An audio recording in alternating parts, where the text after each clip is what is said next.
আসসালামু আলাইকুম দর্শক, আশা করি সবাই ভালো আছেন। আমরাও ভালো আছি। নতুন একটি ব্লগ ভিডিওতে আপনাদের সবাইকে স্বাগতম। তো দেখতেই পাচ্ছেন আমি সকালবেলা ঘুম থেকে উঠে একটু বাগানে ঘোরাঘুরি করতেছিলাম। তো আজকে অনেক বেশি মন চাচ্ছিল যে রাস্তায় যে টুকানো শাকগুলো পাওয়া যায়, আমি বাসায় প্রতিদিন আসার সময় দেখি যে রাস্তার দুই পাশে খুব সুন্দর সুন্দর শাক হয়ে আছে। বর্ষায় যে বৃষ্টিতে যে শাকগুলো হয়েছে, হেঁচি শাক বলে এগুলো।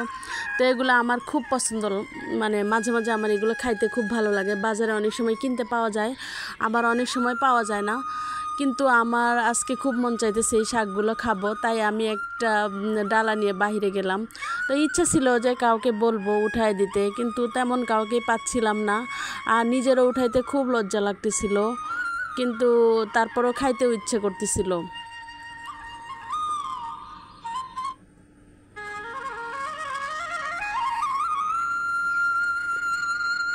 তো তারপরে কি করা, দেখেন শাকগুলো দেখলে কিন্তু যে কারো লোভ লাগতে পারে, এত সুন্দর শাকগুলো। একদম মানে সামান্য একটু রোদ উঠেছে, হালকা সোনালি আভায় একদম চকচক করতেছিল শাকগুলো। তো আমি দেখলাম আশপাশে কেউ নেই, তে লুকিয়ে লুকিয়ে অল্প একটু শাক উঠালাম। বেশি উঠাইতে পারিনি, তো চারপাশটা একটু হালকা ভিডিও করে নিলাম। আমি যে লুকিয়ে লুকিয়ে শাক উঠাচ্ছিলাম, এটা আপনাদের সাথে একটু ভিডিও করে নিলাম। কেউ কিছু মনে করবেন না প্লিজ। আসলে এই শাকটা খেতে খুব খুব মজা লাগে। যারা খেয়েছেন তারা এর স্বাদটা বুঝতে পারবেন, অন্য কেউ ইচ্ছা করলে বুঝতে পারবেন না। তো দেখেন শাকগুলো কত ফ্রেশ ছিল, আর বাসায় কিছু ডাঁটা শাকও ছিল। সব মিলিয়ে আমি সুন্দর করে কেটে নিলাম।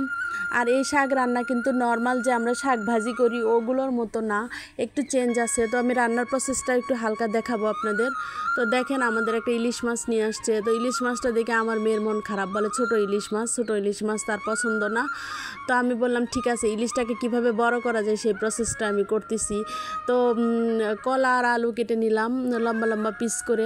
আমি আসলে সবজির সাথে মাছের সাথে মিলিয়ে সবজি কাটি সব সময়।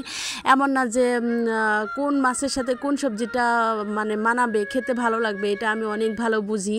এটা আমার নানুর কাছ থেকে আমি শিখেছি ছোটোবেলায়, যে নানু কিভাবে কোন মাছে কোন সবজিটা কিভাবে কাটতো, কাটার মধ্যেও নাকি টেস্ট লুকায়িত আছে। এটা আসলে আমি জানতাম না। তো এখন আসলে আমার ওইভাবে ওই মাছের সাথে ওই সিস্টেমে না কাটলে কেন যেন আমার ভালো লাগে না খেতে। তো দেখেন মাছটা আমি একটু বাঁকা বাঁকা করে কেটে নিয়েছি। তো এটা মাছের পিসগুলো একটু লম্বা লম্বা লাগছে। তো আমার মেয়ে আসলে খাওয়ার সময় বুঝতেই পারবে না যেটা যে ছোটো ইলিশ মাছ, ও ছোটো ইলিশ মাছ একদম খেতে চায় না। তো ইলিশের মধ্যে দুই পিস ডিমও ছিল। তো ডিম আমার মেয়ের খুব পছন্দ, ওকে দিব। তো আলু আর কি যেন বলে, কলাটাকে সামান্য একটু হলুদ আর লবণ দিয়ে মাখিয়ে রাখলাম, যেন এটা কালো না হয়ে যায়, আর আলু আর কলাটা যেন একটু সফট হয়ে যায়। তো মাছটা মাখিয়ে আমি একটা বক্সের ভিতর ভরে ডিপে রেখে দিব 10-15 মিনিটের জন্য। আর এভাবে যদি ম্যারিনেট করে আপনারা রাখেন, মাছটা আসলে ভাজার সময় মানে ভেঙেও যাবে না, আর একটু ক্রিস্পি জুসি জুসি হবে, খুব ভালো লাগবে খেতে।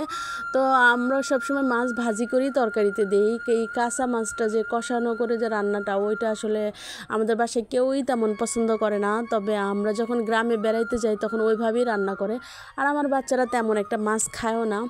তো দেখেন আমি সামান্য পরিমাণ সরিষার তেল কড়াইয়ে দিয়ে নিলাম, আর ওইটার ভিতরে এই মাছগুলোকে এখন দিয়ে দিব। তো মাছ সবসময় ফ্রাই প্যানেই ভাজি, আর আমার এই কড়াইটা অনেকটা ননস্টিক ফ্রাই প্যানের মতোই কাজ করে, এই জন্য আর আমি ওইটাকে চেঞ্জ করলাম না, ভাবলাম এটার মধ্যেই ভেজে নিই।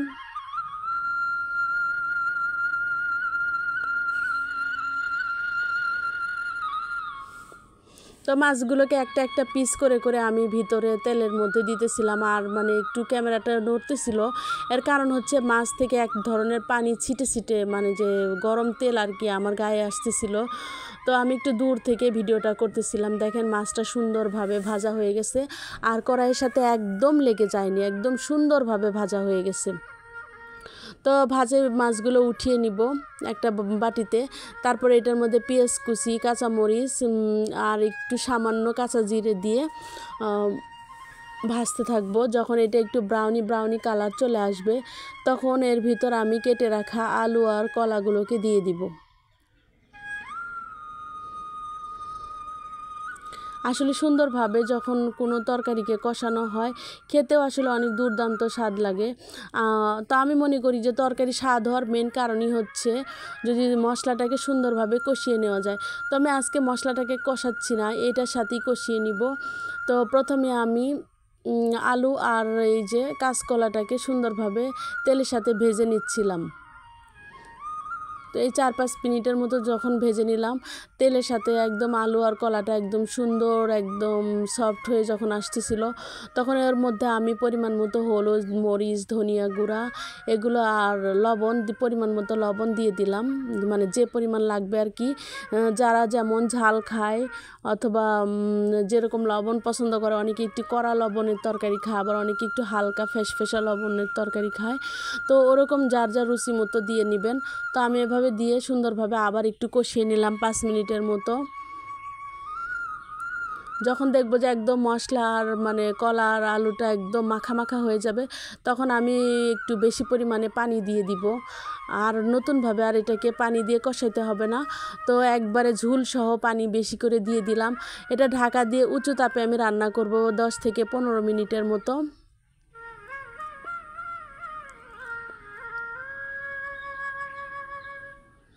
তারপরে আমি এর ভিতর ভেজে রাখা মাছগুলোকে দিয়ে দিলাম যখন ঝোলটা শুকিয়ে মাখা মাখা হয়ে আসছে।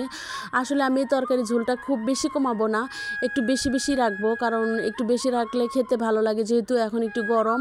আর এই কলা অনেকটা মানে ঝোল চুষে নিবে আর কি, আলু আর কলা ঠান্ডা হওয়ার পরে তরকারিটা, এজন্য একটু বেশি পরিমাণে ঝোল রেখে আমি চুলাটা বন্ধ করে দিয়ে দিব। দেখেন কত সহজভাবে, কত সিম্পল মানে পদ্ধতিতে আমি সুন্দরভাবে মাছটা রান্না করে নিলাম।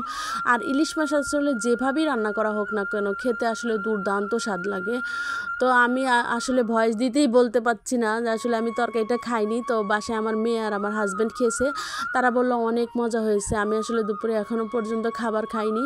আসলে মেয়েদের যে কত রকমের কাজ থাকে দেখেন। তারপরে হচ্ছে আমি ওই শাকটা সুন্দরভাবে সিদ্ধ করে প্রসেসিং করে নিলাম। এর মধ্যে আবার আমার ছেলে বাদাম ভর্তা খেতে চেয়েছে, হোস্টেল থেকে ফোন দিয়েছে, তো ওর জন্য একটু বাদাম ভর্তাও করতে হবে। তো দেখেন শাকটা একদম নরম হয়ে সফট হয়ে গেছে।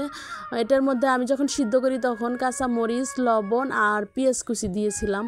এখন শুধু এটাকে তেল আর রসুন দিয়ে ভেজে নিব। তো এই বাদাম ভাজাটা একটু রিস্কি, একটু তাপ উঁচু হয়ে গেলে বাদাম পুড়ে যায়, আবার কম হলে আস্তে আস্তে ভাজতে হয় এপিট ওপিট, যেহেতু এর খোসা নেই, খোসা ছাড়া, এজন্য এই বাদামটা ভাজা একটু রিস্কি। তো তারপরেও করার কিছু নেই, সুন্দরভাবে বাদামটাকে আমি ভেজে নিলাম। ভেজে একটু অল্প তাপে আমি চুলায় রেখে দিব, বাদামটা যেন একদম ক্রিস্পি মসমসে হয় এই জন্য। আর পাশের চুলায় আমি এই যে রসুন আর সরিষার তেল সুন্দরভাবে ব্রাউনি করে ভেজে নিচ্ছিলাম শাকগুলোকে দেওয়ার জন্য। তো এখন শাকগুলো সিদ্ধ হয়ে গেছে, আর এই শাকটাকে যত গুটিয়ে সুন্দরভাবে নরম সফট করা যায় এই শাকটা খেতে তত বেশি স্বাদ লাগে। এই শাক রান্নার রেসিপি আসলে এভাবেই করতে হয়, অন্যভাবে যদি কেউ করেন আসলে খেতে এরকম স্বাদ লাগে না। তো এর মধ্যে আরও অনেক রকমের পাতা টাতা মিশায়, আমি আসলে আজকে এত উঠাইতে পারিনি। আর অনেক দিন ধরে বাইরে যাই না, শাক তুলতে আমার অনেক লজ্জা লাগতেছিল। তার অন্য দিন অনেকে হেল্প করে, কিন্তু আজকে কাউকে বাইরে পাইনি। আর সবাই বিকালবেলায় ওই শাক তুলতে যায়, আমি আসলে সকালবেলায় গেছি, যখন যেটা আমার খেতে ইচ্ছা করে আসলে সেইটাই আমার করতে ইচ্ছা করে আর কি, এই হলো ব্যাপার। তো যাই হোক, অনেক শাকই হয়েছে, এটা আমাদের দুজনের জন্য বেশ সুন্দর হয়ে যাবে। তো শাক ভাজিটা আমার হাজব্যান্ড খেয়ে বলেছিল যে এটা কিসের শাক, এত মজা লাগতেছে, মুখে খুব রুচি লাগতেছে। আসলে এই ধরনের শাক মুখে অনেক অনেক রুচি নিয়ে আসে, অনেক ভালো লাগে। তো এই তো বাদামটা যখন সুন্দরভাবে ভাজা হয়ে গেল, আমি একটা হাতে নিয়ে টেস্ট করতেছিলাম।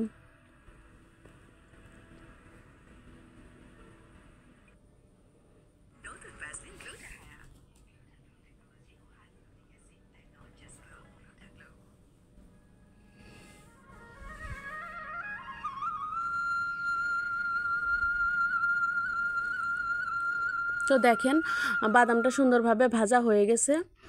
তো এরপরে আমি এই বাদামটাকে সুন্দরভাবে মানে কি বলে হাত দিয়ে কষলিয়ে এটার উপরের যে একটা পাতলা আবরণ আছে ওইটা সুন্দরভাবে বাহিরে গিয়ে ঝেড়ে নিয়ে আসবো।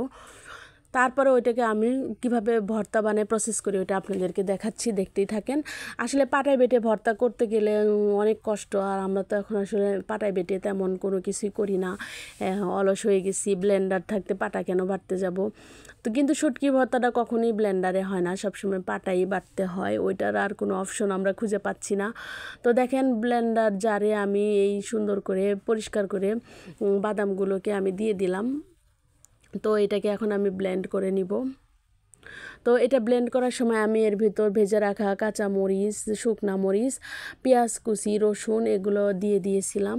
তো দেখেন মানে কাঁচামরিচটা আসলে ব্লেন্ড ঠিক মতো হয়নি, ওইটা হাত দিয়ে সুন্দরভাবে করে নিব। তো আমি আসলে এক হাতে ক্যামেরা ধরে আরেক হাতে ভর্তাটা আসলে বের করতে পারতেছিলাম না। তো আমার হাজব্যান্ডকে বললাম, তো উনি সুন্দরভাবে বের করে একটু লবণ মিশিয়ে, লবণ দিয়েছিলাম না, তো পরিমাণ মতো লবণ দিয়ে সুন্দরভাবে মেখে নিল। এই ভর্তাটাও খেতে অনেক দুর্দান্ত স্বাদ হয়েছিল। তো বেশিরভাগটাই আমার ছেলেকে দিয়ে দিছি আর আমাদের জন্য কিছু রেখেছি। তো আমার ছেলের এই ভর্তাটা খুব পছন্দ, আর এটা আসলে ব্রেনের জন্য অনেক ভালো। কেউ যদি মানে বাদাম ভর্তা, তিল ভর্তা খায়, শরীরের ব্যথাটা তাও অনেক সময় থাকে না, ক্যালসিয়ামের চাহিদা অনেক পূরণ হয়ে যায়। এটা খেতেও যেমন স্বাদ, আসলে অনেক উপকারীও। আপনারা ইচ্ছা করলে বাসায় এগুলো খুব সহজে বানিয়ে খেতে পারেন। তো এই তো তারপরে আমার ভর্তার লুকটা দেখেন কত সুন্দর হয়েছে। এত সুন্দর ভর্তা দেখলে আসলে অনায়াসে 1 প্লেট 2 প্লেট ভাত খেয়ে নেওয়া যায়। তো লবণ মিশানোর পরে আমার হাজব্যান্ড মুখে একটু দিয়ে টেস্ট করে বলতেছে, আর এই লবণ তো কম হয়ে গেছে। আর বাদাম তো এমনি একটু মিষ্টি মিষ্টি থাকে, এই জন্য লবণ একটু বেশি দিতে হবে। তো অবশ্যই আপনারা টেস্ট করে নিজেদের স্বাদ রুচি অনুযায়ী লবণ ঝাল এগুলো মিশাবেন। এই প্রসেসে বানিয়ে আপনারা খেতে পারেন। তো আমার ভর্তা বানানো শেষ, এই যে ছেলের জন্য বক্সে ভরতেছিলাম। তো খাওয়া দাওয়ার পর্ব মোটামুটি শেষ হয়ে গেছে, আমি বাদ দিয়ে আমার ছেলে, আমার মেয়ে, আমার হাজব্যান্ড খেয়ে নিয়েছে।